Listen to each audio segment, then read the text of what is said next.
Hello friends, welcome to the new video from Study Buzz. और आज की video के अंदर मैं आपको बहुत ही अमेजिंग 10 लेसन्स ऐसे बताने वाला हूं जो हर कैट और एमबीए एस्पिरेंट को बेसिकली काम आएंगे। ये ऐसे लेसन्स है कुछ श्रीमद् भागवत गीता से जो हर एक पर्सन की लाइफ के ऊपर एप्लीकेबल होते हैं। सब्सटैंशियल आपकी लर्निंग होगी, सब्सटैंशियली आपकी नॉलेज बढ़ेगी। वीडियो पसंद आए तो यार लाइक जरूर कर देना। माय नेम इज अनुभव गुप्ता। Let's start. इससे पहले फ्रेंड्स हम स्टार्ट करें, चैनल को सब्सक्राइब करके बेल आइकन जरूर प्रेस कर देना। आप हमारे साथ इंस्टाग्राम पे भी कनेक्ट हो सकते हो, ये हमारा इंस्टाग्राम पेज है studybuzz_education। इसके अलावा अगर आपको कोई डाउट है तो आप 24/7 हमारे डाउट सॉल्विंग ग्रुप पे www.facebook.com/group/studybuzz पे भी हमें कनेक्ट कर सकते हो। अगर आप पेन ड्राइव कोर्स का प्लान कर रहे हो तो हमारी वेबसाइट है www.studybuzz.co.in। यहां जाके कंप्लीट डिटेल्स आपको पेन ड्राइव कोर्स के बारे में मिल जाएगी। और हर पेन ड्राइव कोर्स के साथ आपको मिलता है पोर्टल जिसकी वैलिडिटी 31 मार्च 2021 तक है, जिसमें टॉपिक वाइज टेस्ट मिलते हैं और ये सारे आपको फुल लेंथ मॉक्स भी मिलते हैं। और हर पोर्टल के साथ आपको एक स्टडी प्लानर का भी फीचर मिलता है जिससे आप बहुत ज्यादा ऑर्गेनाइज्ड वे में अपनी प्रिपरेशन कर सकते हो। आप अपना एक टारगेट सेट कर सकते हो और उसको आप डेली बेसिस पे अचीव कर सकते हो।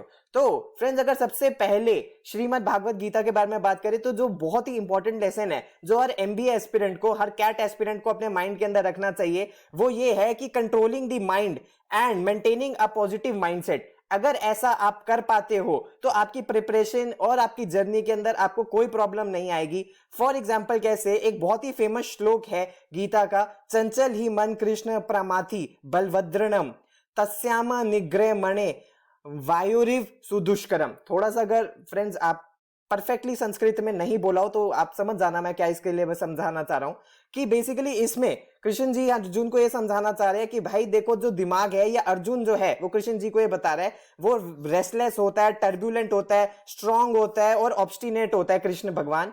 It appears to me that it is more difficult to control the mind than the wind. की एक बार आप हवा को तो रोक सकते हो लेकिन माइंड को नहीं रोक सकते। तो इससे हमें बेसिकली क्या लेसन मिलता है कि हमको हमारे माइंड को बहुत ज्यादा कंट्रोल करना है और एक पॉजिटिव माइंडसेट बना के रखना है। हमें अपने माइंड का स्लेव नहीं चलना, हमें ऐसा नहीं चलना जैसा हमारा माइंड अब हमको चलाए। हमें अपने माइंड के हमेशा फुल कंट्रोल और पावर के अंदर रहना है और हमेशा एक पॉजिटिव माइंडसेट बना के रखना है अपनी प्रिपरेशन के टाइम पे, अपनी जर्नी के टाइम पे, ताकि हम अच्छे से अच्छे कॉलेज के अंदर पहुंच सके। नेक्स्ट है फ्रेंड्स एक बहुत ही अच्छा, you can do nothing accept giving your 100%।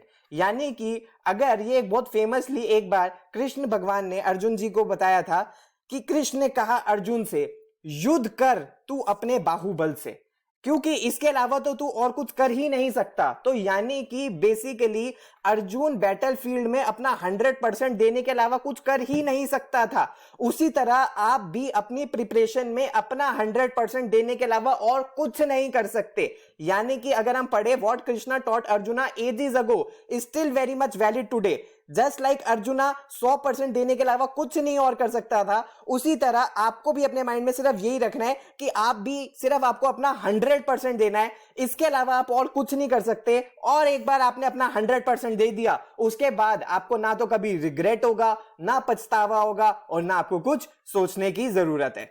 Next है फ्रेंड्स बहुत इंपॉर्टेंट, मैनेज योर सेल्फ। इसका मतलब एक और भी होता है कि अपने आप को ऑर्गेनाइज रखना। कैसे? You must always try to manage yourself. Although managers का काम होता है किसी और को मैनेज करना, लेकिन किसी और को मैनेज करने से पहले बहुत इंपॉर्टेंट है खुद को मैनेज करना। तो इसमें बेसिकली क्या कह रहे हैं, the reason is that unless an aspirant reaches a level of excellence and effectiveness. यानी कि जब तक आप अपनी खुद की एक पर्सनल लाइफ और एक प्रिपरेशन के अंदर एक्सीलेंस और इफेक्टिवनेस के अंदर नहीं आओगे तब तक आप सिर्फ एक क्राउड का पार्ट बन के रह जाओगे, आप क्राउड से स्टैंड अपार्ट नहीं करोगे। ठीक है, सो बेसिकली ये क्या कहना चाह रहा है, basic thinking of man is improve जब तक आप नहीं करोगे तब तक आपकी क्वालिटी ऑफ एक्शंस इंप्रूव नहीं होंगे। तो यानी कि ये वाले गोल्स जब तक आप अपनी प्रिपरेशन में इंक्लूड नहीं करोगे, गोल्स बनाओ, प्लान्स बनाओ, पेशेंस रखो, फोकस बना के रखो, ऑर्गेनाइज रखो, बहुत मेहनत करो और अपने गोल को रीच करो। अगर ये बेसिकली 7 स्टेप्स आप फॉलो नहीं करोगे और अपने आप को मैनेज नहीं रखोगे तो आपकी प्रिपरेशन में थोड़ी सी प्रॉब्लम आती है। अगर आप ये सब कर लेते हो तो आप बहुत ही अमेजिंग प्रिपरेशन कर सकते हो, बहुत ही टॉप कॉलेजेस के अंदर लैंड कर सकते हो, जिसके बाद आपकी लाइफ बहुत ज्यादा स्मूथ और सेटल हो सकती है। उसके उसके बाद फ्रेंड्स नेक्स्ट है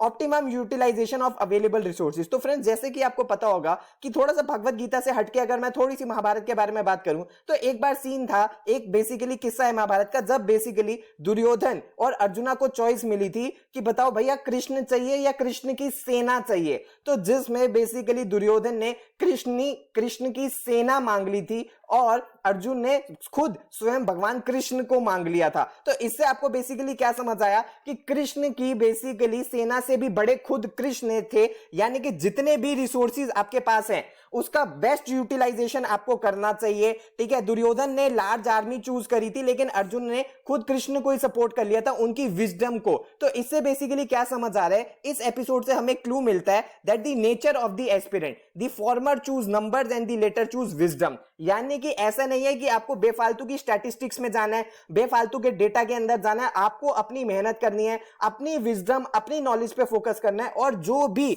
आपके पास रिसोर्सेज है, जहां से भी आप मेहनत कर रहे हो, जहां से भी आप प्रैक्टिस कर रहे हो, जितनी भी आप तैयारी कर रहे हो उसका बेस्ट यूटिलाइजेशन आपको करना है ताकि आप अपनी प्रिपरेशन अमेजिंग वे में कर सको और एग्जाम को आप एस कर जाओ। नेक्स्ट है फ्रेंड्स एटीट्यूड टुवर्ड्स वर्क। ये बहुत ही अच्छा एक चैप्टर है, एक अच्छी ये स्टोरी है। मैं आपको थोड़ी सी समझाता हूं कि बेसिकली एक बार 3 स्टोन कटर्स का काम था कि एक टेंपल उनको खड़ा करना था।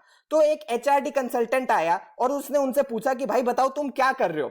तो उन तीनों लोगों का बेसिकली आंसर्स कुछ अलग अलग था, जिससे कि आपको ह्यूमन नॉलेज और एटीट्यूड के बारे में पता लगेगा। उसमें से एक आदमी कहता कि भाई मैं तो बहुत गरीब हूं, मैं इसलिए कर रहा हूं ताकि मैं अपनी फैमिली को रोटी खिला सकूं, उनको खाना खिला सकूं। ठीक है, दूसरा तो ये इस चक्कर में फर्स्ट स्टोन कटर ने बेसिकली अपना सैड सा फेस देके उसको एचआरडी कंसल्टेंट को बताया कि मैं तो बहुत गरीब हूं, बहुत ही पुअर हूं।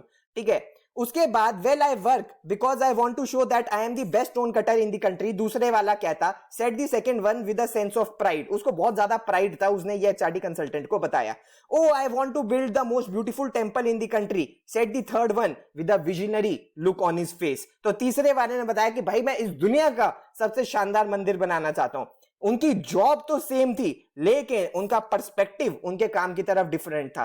तो वो ही गीता से अपने को समझ आता है कि एक विजनरी पर्सपेक्टिव आप अपने काम के अंदर लेके आओ, अपनी प्रिपरेशन के अंदर लेके आओ, एक larger sense of the vision आपके सामने क्लियर होनी चाहिए। जब तक आपकी विजन आपकी आंखों के सामने क्लियर नहीं होगी, आपके गोल्स आपकी आंखों के सामने क्लियर नहीं होंगे, तब तक आपका एटीट्यूड और आपके जो एफर्ट्स है इन गोल्स को अचीव करने के लिए नहीं होंगे। फॉर एग्जांपल एक बार आपने अपने माइंड में बना लिया कि यार आपको टॉप आईआईएम के अंदर जाना है या आपको टॉप एमबीए कॉलेज के अंदर जाना है, तो आपको एक रास्ता भी मिल जाएगा। लेकिन सिर्फ और सिर्फ आपने एक सपना बना लिया, उसके ऊपर कोई भी एफर्ट नहीं डाला, तो वो एटीट्यूड नहीं है, वो फुलिशनेस है। जब तक आपने एक गोल के अंदर उससे 3 गुना ज्यादा एफर्ट नहीं डाला तब तक वो गोल कभी अचीव नहीं हो सकता। इसके लिए आपको visionary as well as task master होना। तो फ्रेंड्स अगला जो प्रिंसिपल है बेसिकली वो है वर्क कमिटमेंट का।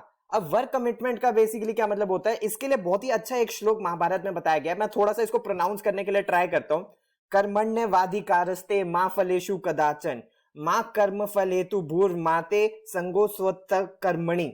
तो इसका बेसिकली फ्रेंड्स क्या मतलब होता है कि the doer has the right to work. आपका सिर्फ और सिर्फ राइट है कि आप एक काम कर सकते हो, यानी कि आप प्रिपरेशन कर सकते हो, आप मेहनत कर सकते हो। The doer has no control on the outcome fruits of the action. जो आप कर रहे हो वो कितनी भी आप मेहनत कर लो, आपके ऊपर नहीं है कि आपकी क्या परसेंटाइल आएगी, आपकी 99 आएगी, 90 आएगी, 80 आएगी, वो डिपेंड करेगा कि आपकी परफॉर्मेंस कैसी है।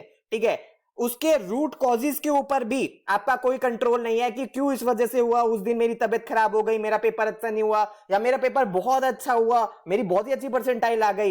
And there is no choice to revel in inaction, यानी कि आप खाली बैठ तो सकते ही नहीं है, हर समय आपको हसल करना है, हर समय आपको स्ट्रगल करना है, हर समय मेहनत करनी है और मैक्सिमम प्रिपरेशन करके मैक्सिमम रिजल्ट लेके आना है। उसके बाद है फ्रेंड्स मोटिवेशन। ज्यादातर बच्चे प्रिपेयर करते करते जो सबसे कॉमन प्रॉब्लम हर एक बच्चे को आ जाती है वो है मोटिवेशन। लैक ऑफ मोटिवेशन उनको बेसिकली आता है और उसके बाद उनको लगता है कि सर हमसे हो नहीं रहा, हम ये नहीं कर पा रहे, हमने स्टार्ट तो बहुत हाई नोट पे किया था, अब हमें समझ नहीं आ रहा हम क्या करें। तो इसको भी फ्रेंड्स हमने एक थ्योरी से समझने की कोशिश करी है गीता की। उसमें बताया सेल्फ ट्रांसडेंस की theory involves renouncing egoism, putting others before oneself, emphasizing teamwork, dignity, cooperation, harmony, trust and indeed potentially sacrificing lower needs for higher goals, the opposite of Maslow. तो ये बेसिकली क्या कहना चाह रहा है, आपकी हायर नीड क्या है? हायर नीड ये है कि आपको टॉप कॉलेज के अंदर जाना है, टॉप कंपनी एमएनसी के अंदर आपको जॉब करनी है उसके बाद, ताकि बेस्ट कंपनी में आपकी जॉब लगे, बेस्ट आपका पैकेज लगे। उसके लिए लोअर नीड्स क्या है? टाइम वेस्ट करना, या बेसिकली चीजों को प्रोक्रेस्टिनेट करना, या ये कहना कि आज का काम कल करो, कल का काम परसों करो। ये सारी चीजें अगर आप करोगे, यानी कि लोअर नीड्स को अगर आपने आगे रखा और हायर नीड्स को पीछे रखा, तो कभी भी हायर नीड्स अचीव नहीं हो पाएंगी। तो हमेशा आपके माइंड में होना चाहिए कि भाई आपका अल्टीमेट पर्पस क्या है, कितनी परसेंटाइल मुझे लानी है, कैसा मुझे प्रिपेयर करना है, किस कंपनी में जॉब लेने के लिए कितनी मुझे मेहनत करनी पड़ेगी। ये सारी चीजें आप अपने माइंड में रखोगे तो हमेशा मोटिवेशन आपको रहेगी। इसके लिए आपको क्या करना पड़ेगा? हमेशा अपने आप को एक्टिव रखना पड़ेगा, परसिस्टेंस रखनी पड़ेगी, कंसिस्टेंसी रखनी पड़ेगी, और आपके एक्शंस के अंदर इंटेंसिटी दिखनी चाहिए।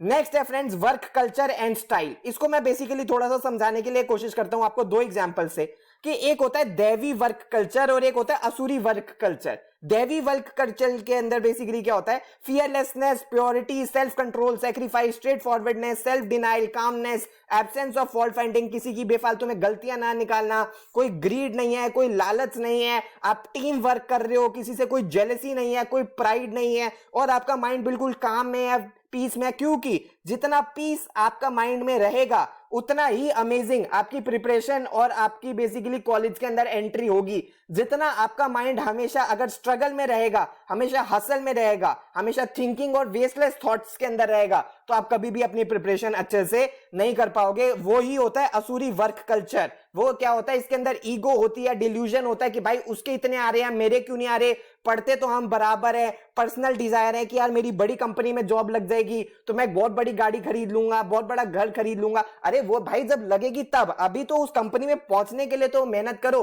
उस कॉलेज तक तो पहुंचने के लिए मेहनत करो। इम प्रॉपर परफॉर्मेंस, यानी कि आप बेसिकली आपने टेस्ट दिया, उसका एनालिसिस नहीं करा, सर्विस की तरफ आपका वर्क ओरिएंटेड नहीं है, एथिक्स नहीं है। तो बेसिकली फ्रेंड्स यही आपको चीज अपने माइंड में रखनी है कि what is needed is a work ethic conditioned by ethics in work. यानी कि आपके काम के अंदर इतना एथिक्स होना चाहिए कि भाई ये चीज मैंने डिसाइड कर ली है तो इसको मैं जल्दी से जल्दी अचीव करूं, ताकि मैं अपने नेक्स्ट स्टेप के ऊपर जा सकूं प्रिपरेशन की। नेक्स्ट है friends, mental health is everything. यही एक मोटिवेशन का कंटिन्यूएशन है कि अगर आपकी मेंटल हेल्थ अच्छी रहेगी तो ही, यानी कि जैसे कि आप काम रहोगे, पॉजिटिव रहोगे, पाइज रहोगे और अपने अनसेटल्ड माइंड को कंट्रोल कर पाओगे, तो ही आप अपना टारगेट अचीव कर पाओगे। बहुत सारे बच्चे पैनिक कर जाते हैं, हमने देखा है जब बच्चे मॉक्स दे रहे होते हैं या एक्चुअल एग्जाम के अंदर आके कहते हैं कि सर मैं दे तो सकता था, मुझे आता पूरा था, लेकिन मैं एक तरीके से अपना कॉन्फिडेंस लूज कर गया सर, मैं पैनिक कर गया। तो इसके लिए आपको अपने माइंड को कंट्रोल करना बहुत जरूरी है कि आपकी एंजाइटी, आपकी किसी भी तरीके का कोई नेगेटिव ट्रेट आपको ओवर पावर ना कर ले। इंटरनल कॉन्स्टेंसी रहनी चाहिए, ठीक है, और ये सारी चीजें बिल्कुल भी नहीं होनी चाहिए अगर आप एक इफेक्टिव प्रिपरेशन करना चाहते हो कि भाई सिर्फ और सिर्फ ग्रीड के लिए कर रहे हो, जेलेसी के लिए कर रहे हो, ईगो के लिए कर रहे हो, सस्पिशन या एंग्विश के लिए कर रहे हो। आपका गोल क्या रहना चाहिए? आप टॉप कॉलेज में क्यों जाना चाहते हो? आप बेस्ट कंपनी के अंदर काम क्यों करना चाहते हो? आप कैसे अपना करियर बनाना चाहते हो? ये आपका गोल होना चाहिए। एंड लास्ट है friends, failure is temporary, giving up is permanent. यानी कि कोई भी फेलियर परमानेंट नहीं होता जब तक आप उसको खुद बेसिकली अपने ऊपर परमानेंट ना मान लो। बिकॉज फेलियर होने का यही पर्पस है कि आपने एटलीस्ट ट्राई तो किया, सक्सेस अभी आपको नेक्स्ट स्टेप पे मिल जाएगी। No doer of good ever ends in misery. यानी कि अगर आप कुछ अच्छा काम कर रहे हो, आप मेहनत कर रहे हो, आप बहुत अच्छे से टेस्ट दे रहे हो, बहुत अच्छे से सारे कॉन्सेप्ट्स आपके क्लियर है, ऐसा कभी नहीं होगा कि आपका एग्जाम ना निकले। Every action should produce results, लेकिन रिजल्ट्स तभी वैसे ही मिलेंगे जिस हिसाब से आपने मेहनत करी है, सारे मॉक्स दिए हैं, सारे असाइनमेंट्स करे हैं, सारी क्लासेस अटेंड करी है, जो आपकी फैकल्टी ने आपको समझाया, आपने सब कुछ करा है, एक प्लान ऑफ एक्शन था आपके पास, उस तरीके से आपने अपना पूरा एफर्ट लगा दिया मोटिवेटेड होके, तो बेसिकली और आपने गिव अप नहीं करा, तो बेसिकली आपका किसी बहुत ही बढ़िया कॉलेज और बहुत ही बढ़िया कंपनी के अंदर जॉब लग जाएगी। So therefore always act well and be rewarded, ठीक है। और फ्रेंड्स एक लास्ट छोटा सा संदेश मैं आपको देना चाहता हूं इस वीडियो के अंदर। मुझे बहुत ही अच्छा ये पर्सनल लेवल पे लगा था कि कर्म है गीता का उपदेश, महाभारत है शांति संदेश। अगर आप ये एक्शन की चीज को अपनी लाइफ के अंदर इंप्लीमेंट कर लेते हो और अपने माइंड को एक पीस के अंदर रख लेते हो, तो आप अपनी लाइफ के अंदर, अपनी प्रिपरेशन के अंदर, अपनी जर्नी के अंदर, आप किसी भी तरीके की एमबीए के एग्जाम के अंदर आप एक्सेल कर जाओगे, आपको कोई रोक नहीं पाएगा। तो फ्रेंड्स, ये सब कुछ था आज की वीडियो के अंदर। पसंद आई हो तो यार लाइक जरूर कर देना। आप हमारे साथ इंस्टाग्राम पे भी कनेक्ट हो सकते हो, ये हमारी वेबसाइट है। इसके अलावा अगर आपको कोई डाउट है तो आप हमें मैसेज या ईमेल भी कर सकते हो। So thanks a lot friends, all the best, God bless you.